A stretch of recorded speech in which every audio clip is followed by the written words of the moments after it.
আদায় না করে আমরা তো রাজপথ ছাড়বো না এবং 7 কলেজের 7টি পয়েন্টে আমরা ব্লকেট কর্মসূচি ঘোষণা করব। আমরা যে এক্সাম দিলাম, আমরা এত কিছু প্রসেস করলাম, অর্থাৎ আমরা যে ইউনিভার্সিটি আমরা সমস্ত কিছু করলাম, আর এখানে আমাদের কোনো ক্লাস শুরু হয়নি। আমরা যখন ক্যাম্পাসে যাই, টিচার আমাদেরকে বলছে তোমরা কে, তোমাদেরকে আমরা চিনি না। এখন আমাদের একটাই দাবি, অধ্যাদেশ জারি করা। রাষ্ট্র এখনো পর্যন্ত আমাদেরকে কোনো মেসেজ পাঠায় নাই। আসলে আমরা খুবই হতাশ সারাদিন এই পর্যন্ত এখানে অবস্থান কর্মসূচি করে। আমরা এর পরবর্তীতে রাষ্ট্র যদি আমাদের দাবি আদায় না করে আমরা তো রাজপথ ছাড়বো না এবং 7 কলেজের 7টি পয়েন্টে আমরা ব্লকেট কর্মসূচি ঘোষণা করব এবং শিক্ষা মন্ত্রণালয় ভবনের এই পাশেও আমরা ব্লকেট কর্মসূচি ঘোষণা করব।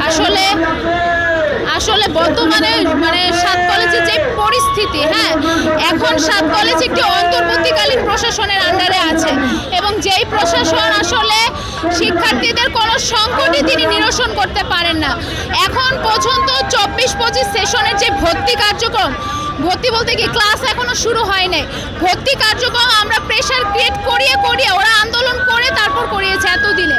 এখন পর্যন্ত ওদের ক্লাস পর্যন্ত শুরু হয়নি। প্রত্যেকটি শিক্ষার্থী এক ধরনের জটিলতার মধ্যে ভুগছে। এখনও আমাদের কোনো সমস্যারই সমাধান হচ্ছে না। আমাদের নিজস্ব প্রশাসন দরকার এবং এটার একটা পূর্ণাঙ্গতা দরকার। তাই আমরা চাই যত দ্রুত সম্ভব রাষ্ট্র অধ্যাদেশটি জারি করুক। টানা তৃতীয়বার অর্জন করেছে দেশের সেরা সুপার ব্র্যান্ড স্বীকৃতি বসুন্ধরা টিস্যু। আমরা এখানে আমাদের দাবি নিয়ে এসেছি। আমাদের দাবি হচ্ছে অধ্যাদেশ, আমাদের ঢাকা সেন্ট্রাল ইউনিভার্সিটির অধ্যাদেশ আজকে যেন জারি করা হয়। অধ্যাদেশ না দেওয়ার ফলে আমরা সেশন জটে ভুগছি। আমরা যে এক্সাম দিলাম, আমরা এত কিছু প্রসেস করলাম, অর্থাৎ আমরা যে ইউনিভার্সিটি আমরা সমস্ত কিছু করলাম, করার পরে আমাদের ক্লাস শুরু হচ্ছে না। এখানে আমরা অলরেডি 4 মাস সেশন জটে আটকে গেছি।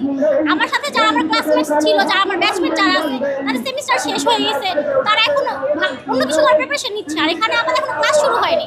আমরা যখন ক্যাম্পাসে যাই, টিচার আমাদেরকে বলছে তোমরা কে, তোমাদেরকে আমরা চিনি না।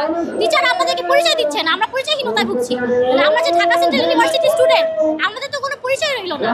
তাহলে এই অধ্যাদেশ জারি না হওয়ার পিছনে আমরা সেশন জটে ভুগছি, আমরা পরিচয়হীনতায় ভুগছি এবং কি আমরা মানসিক অশান্তিতে ভুগছি। আমাদের সকলের পরিবার একটা আশা নিয়ে আমাদেরকে এখানে পড়তে পাঠিয়েছে। তারা সবাই জিজ্ঞেস করে তোমরা ক্লাসে কেন যাচ্ছ না। আমরা তাদেরকে কি বলবো যে আমাদের ক্লাস নিচ্ছে না, কেন নিচ্ছে না? দেখুন, আমরা বরাবরই জানি যে সবসময় যে কোনো একটা ইস্যুতে তৃতীয় পক্ষ থাকে, তারা তাদের সুবিধা লাভ করতে নানান ধরনের মব সৃষ্টি করে, নানান ধরনের গুজব ছড়ায়। তো স্কুলিং মডেলিং এর বিপক্ষে যারা রয়েছে তারা অবশ্যই সেই সিন্ডিকেটের শিকার, তৃতীয় পক্ষ তারা অবশ্যই তৃতীয় পক্ষের ব্রেন ওয়াশের শিকার। তাই তারা স্কুলিং মডেলিং এর বিপক্ষে যাচ্ছে। স্কুলিং মডেলিং এর বিপক্ষে মূলত যারা আছে তাদেরকে বোঝানো হয়েছে যে এই কলেজগুলোকে যদি ইউনিভার্সিটিতে রূপান্তরিত করা হয় তাহলে এখানে ইন্টারমিডিয়েট থাকবে না। আসলে না, এটা খুব স্কুলিং মডেলিং হলে এখানে অনার্স মাস্টার্সের পাশাপাশি ইন্টারমিডিয়েটও থাকবে, সবাইকে যথাযথ সম্মান দেওয়া হবে।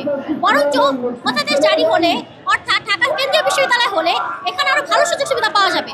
একটা স্বায়ত্তশাসিত বিশ্ববিদ্যালয়ের ক্ষমতা এবং সুযোগ সুবিধা কিন্তু অবশ্যই খুব বেশি।